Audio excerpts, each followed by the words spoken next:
जगतगुरु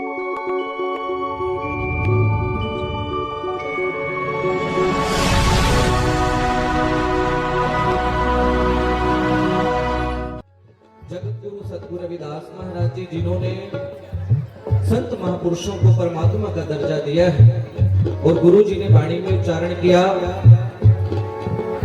कि परमात्मा जी संत तुझी तनु संगत प्राण, आप संत के रूप में ही हो। संत आचरण संत चो मार्ग, संत च ओलग ओलगणी। गुरु प्रेमियों, ये घड़ी बड़ी मुश्किल से हम सबके लिए आई है। मैं निवेदन करूंगा तवज्जो दो। संगत आती रहेगी, बैठती रहेगी, उसकी तरफ ध्यान ना देते हुए अपने मन को गुरु जी के चरणों में जोड़ो। ये सिलसिला लगा रहेगा। देखो, आज गुरु महाराज जी की इतनी कृपा है कि इस पंडाल भी छोटा पड़ गया है, इतनी संगत गुरु महाराज जी की। तो गुरु प्रेमियों, जहां हम सब मिलकर के बैठ चुके हैं, आओ जुड़े। गुरु जी ने कहा, परमात्मा जी संत आचरण संत चो मार्ग, संत चो ओलह ओलह गणी। परमात्मा जी मुझे संतों का आचरण मिले, मैं संतों के बताए हुए रास्ते पर चलूं, ऐसी कृपा मेरे ऊपर करो। संत ओलह ओलह गणी भाव कि परमात्मा जी ऐसी कृपा करो, मैं संतों के दासों का भी दास बन जाऊंगा। गुरु प्रेमियों, परमात्मा का नाम सर्व सुखों का सागर है। परमात्मा का नाम आज हम देखते हैं कि हर एक व्यक्ति के जीवन में चिंता है, लेकिन गुरु जी ने कहा, नानक दुखिया सब संसार सो सुखी जिस नाम आधार। जो परमात्मा के नाम से जुड़ा हुआ है, जो व्यक्ति परमात्मा के नाम से जुड़ गया, तो उसको जैसे गुरु अर्जुन देव महाराज जी ने भी अपनी वाणी में उच्चारण किया कि तेरा प्राण मिठा लगे, कि जैसा परमात्मा जी तूने रख दिया है, बस मैं उसी में खुश हूं। जीवन में कोई सुख आए तो परमात्मा का शुक्राना करें, दुख आए तो अरदास करें, घबराना नहीं। परमात्मा के नाम से जुड़े रहिए। जिन्होंने परमात्मा के नाम की बंदगी की है, वो जाते हुए भी खुश होके गए हैं।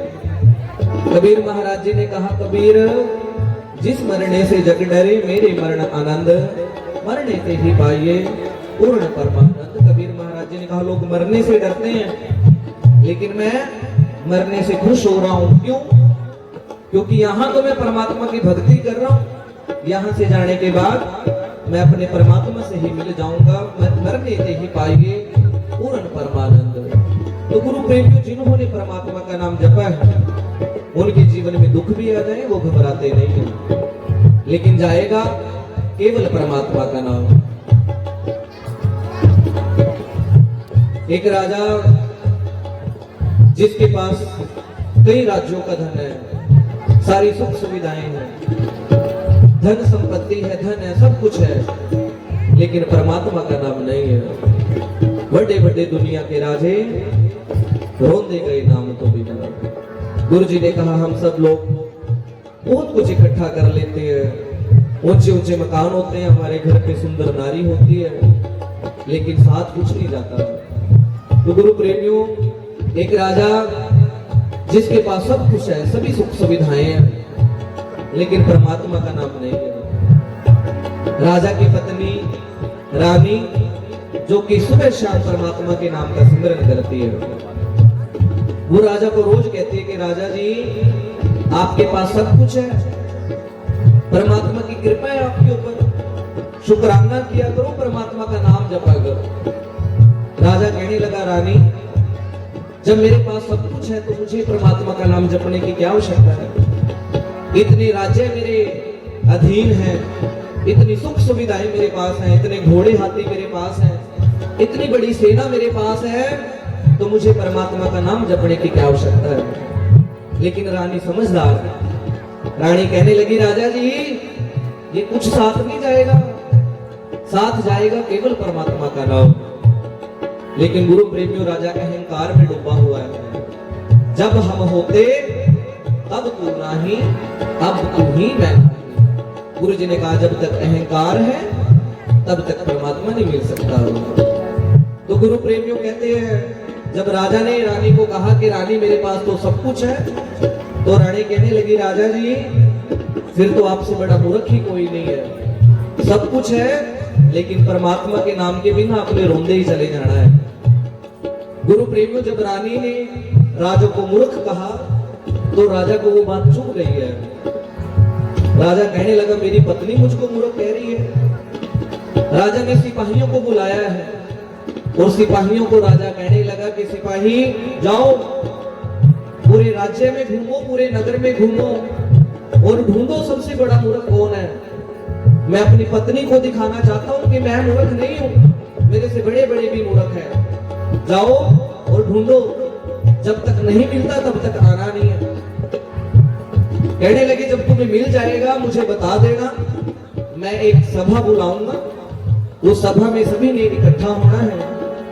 ये मेरी खूंटी है, जो भी सबसे बड़ा मूर्ख आपको मिले ये खूंटी उस व्यक्ति को दे देनी है। जब सभा होगी उसके हाथ में खूंटी होगी, मैं उसको बुला लूंगा, मुझे पता लग जाएगा कि वो सबसे बड़ा मूर्ख है, ताकि मैं अपनी पत्नी को दिखा सकूं, मैं रानी को दिखा सकूं कि मैं मूर्ख नहीं हूं, मेरे से बड़े बड़े मूर्ख हैं। तो गुरु प्रेमियों कहते हैं सिपाही ढूंढ रहे हैं। जब कोई लगता है कि हाँ ये मूर्ख है, लेकिन फिर बाद में कोई मिलता है वो लगता है ये उससे बड़ा मूर्ख है, क्योंकि राजा ने कहा था सबसे बड़ा मूर्ख ढूंढ के लेके आना है। कई दिन बीत गए हैं, 2 महीने हो गए, राजा बीमार हो गया। राजा बीमार हो गया, सैया पे मंजे पे लेटा हुआ है। वैद्य को बुलाया गया है। वैद्य ने नबज चेक की और राजा को कहने लगा राजा जी बीमारी भयंकर है, ज्यादा समय नहीं है, 5 से 7 दिन का समय है, 5-7 दिन में आपने चले जाना है। अगर आपकी कोई इच्छा हो, आखिरी इच्छा हो तो पूरी कर लो, आपके पास समय ज्यादा नहीं है। तो राजा कहने लगा भी मेरी आखिरी इच्छा तो यही है कि मैं सबसे बड़ा मूर्ख अपनी पत्नी को दिखाऊं, क्योंकि मेरी पत्नी ने मुझे मूर्ख कहा है। ये बात सिपाहियों पे भी पहुंच गई। अब सिपाही भी डर रहे हैं कि अगर हमने कोई मूर्ख ढूंढ के राजा को नहीं दिया, हमारे राजा तो अंतिम इच्छा लेकर के ही चले जाएंगे, उनकी अंतिम इच्छा ही पूरी नहीं होगी। तो गुरु प्रेमियों ढूंढ रहे हैं। जब समय नहीं मिला तो सिपाहियों ने एक फकीर को पकड़ लिया है। पहनावे से वो मूर्ख लगता है, लेकिन मन में उसके परमात्मा का नाम है, परमात्मा को जानने वाला है। वो सिपाही उस फकीर को पकड़ के ले गए हैं, हाथ में खूंटी पकड़ा दी गई है। अब राजा बीमार है, सभा तो नहीं की, तो राजा के पास लेकर के चले गए और राजा को कहने लगे राजा जी ये है वो सबसे बड़ा मूर्ख। जब फकीर ने राजा को देखा तो फकीर राजा को कहने लगा राजा जी क्या बात, क्या हुआ है। राजा कहने लगा फकीर जी बीमार हूं, वैद्य ने कहा है कि 5-7 दिन का समय है, फिर मैं चला जाऊंगा। तो सुन के गुरु प्रेमियों सिपाही वो फकीर क्या कहता है, फकीर कहता है राजा जी कहां जा रहे हो। राजा कह रहा है फकीर जी बहुत दूर जा रहा हूं। कह रहे जी कितने किलोमीटर। राजा कहने लगा जी वो बहुत दूर है, वो कोई किलोमीटरों में नहीं माप सकते हैं। तो फकीर कहने लगा राजा जी मैंने आपको 1 महीने पहले देखा था, आप एक राज्य से दूसरे राज्य में जा रहे थे, आपने बहुत सी सेना साथ ली थी, बहुत सारे हाथी घोड़े साथ थे, बहुत सारा सोना चांदी आप लेकर के गए थे। उस समय तो आपने जाना ही 100-200 किलोमीटर था, अब तो बहुत दूर जाना है, वो साथ नहीं लेके जा रहे।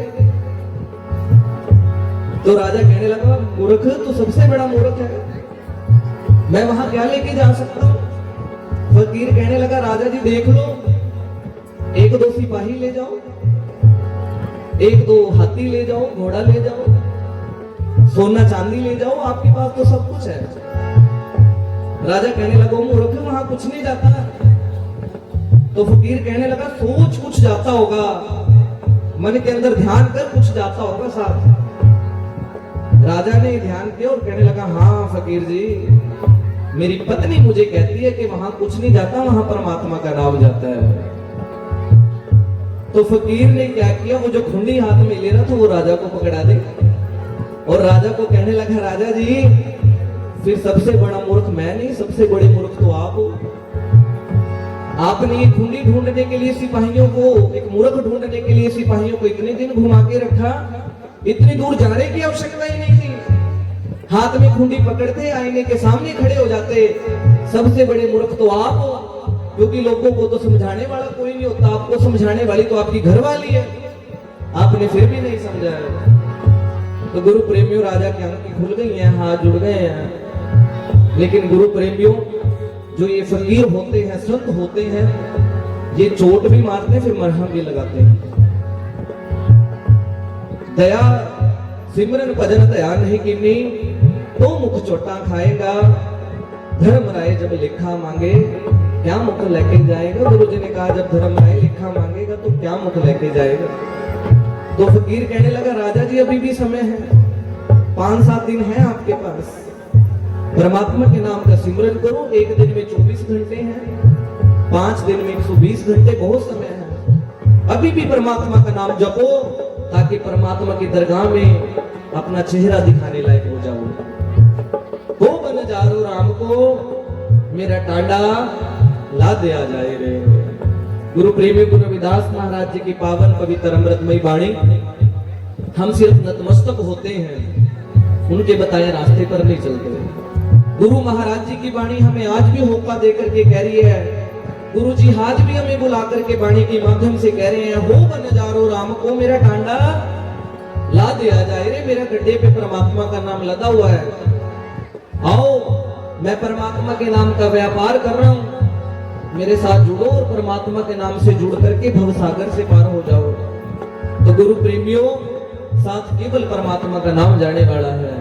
हो बन जारो राम को सहज करो व्यापार, मैं राम नाम धन लाते आ विख लाती संसार। गुरु जी ने कहा मैंने अपने गड्ढे पे परमात्मा का नाम लाद रखा है, और ये संसारिक लोग विषय विकारों को लाद करके अपने गड्ढे पे जा रहे हैं। आओ हो मन जारो राम को सहज करो व्यापार, मैं राम नाम धन लाते आ विख लादे संसार। गुरुवार पार के दान्या लिख ले हो आल पताल, मोहे जब डंड न ला गई तजीले सर्व जंजाल।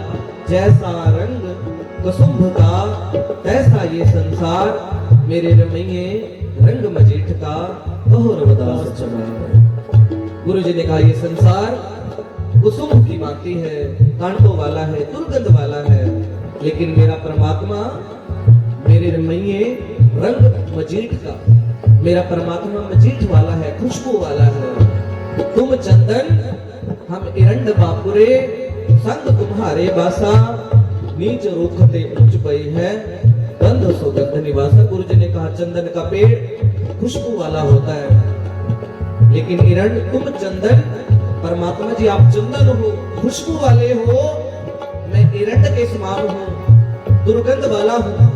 लेकिन गुरु जी ने कहा संग तुम्हारे बासा, नीच रूखते ऊंच पए है, गंध सुगंध निवासा। लेकिन गुरु जी ने कहा परमात्मा जी जब से आपकी शरण में आया हूं, मुझ में से भी सुगंध आने लगी है। सतगुरु के संग लाग के लोहा हो गया।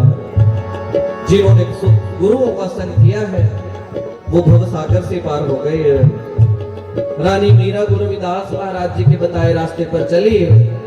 आज हम स्टेज पे बैठ करके रानी मीरा का यश गाते हैं। तो गुरु प्रेमियों आओ, जहां गुरु जी ने हम सबको वाणी से जुड़ने का, सतमार्ग पर चलने का ऐसा चाहूं राजबैग, जहां मिले सबको अन्न, छोट बड़े सब संबसे, रविदास रहे प्रसन्न। गुरु जी ने कहा मैं तभी प्रसन्न होने वाला हूं जब सभी एक समान हों। तो आओ जामा नित नित मैं बलिहारे, रब दया संता दे। मैं ऐसे संतों पे बलिहारे जाता हूं, मैं बलिहारे जाता हूं डेरा सचखंड बल्ला के महान संतों पे, जिन्होंने अपनी वाणी में कहा। संत रामानंद महाराज जी ने हम सबको होका देकर के कहा कि चलो बनारस साध संगत जी, एक इतिहास रचोना है, गुरु रविदास के मंदिर नू सोने दे विच बढ़ाउणा है। हम बलिहारे जाते हैं ऐसे संतों पे। तो आओ गुरु प्रेमियों, संत रामानंद महाराज जी जो कि अक्सर ये पंक्तियां गाया करते थे, और संगत निहाल होता होता